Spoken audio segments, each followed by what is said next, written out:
नमस्कार. बातमी आहे राज्यातील हवामान संदर्भातील. राज्यात दिनांक 17 मार्च ते 20 मार्च दरम्यान वादळी वाऱ्यासह मुसळधार पावसाची शक्यता. रब्बीची पिके काढणीच्या टप्प्यात आल्याने शेतकऱ्यांसाठी नियमावली जाहीर. राज्यातील अवकाळी पावसासंदर्भात हवामान विभागाने दिला इशारा. राज्यातील हवामानात येत्या काही दिवसात मोठा बदल होण्याची शक्यता असून 17 ते 20 मार्च या 4 दिवसांच्या कालावधीत मेघगर्जनेसह वादळी वाऱ्यासह मुसळधार पावसाची शक्यता हवामान विभागाने वर्तवली आहे.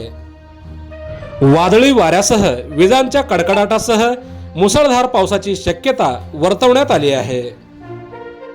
सध्या राज्याच्या अनेक भागात कडाक्याचे ऊन आणि उष्णतेची लाट असतानाच निसर्गाच्या या लहरीपणामुळे शेतकरी आणि सर्वसामान्य नागरिकांची चिंता मात्र वाढली आहे.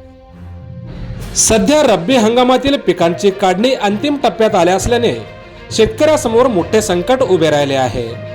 याच पार्श्वभूमीवर कृषी विभागाने शेतकऱ्यांसाठी तातडीची नियमावली जाहीर केली आहे.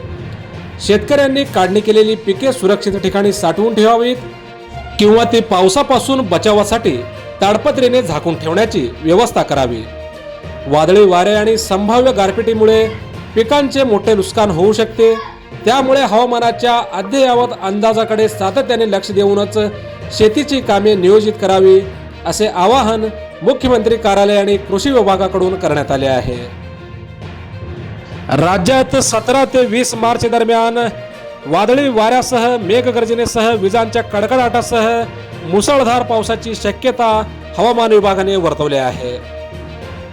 रब्बी पिकांची काढणी अंतिम टप्प्यात आल्याने शेतकऱ्यासमोर मात्र मोठे संकट उभे राहिले आहे.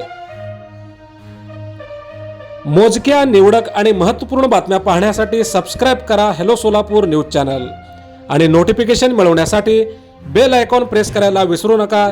धन्यवाद.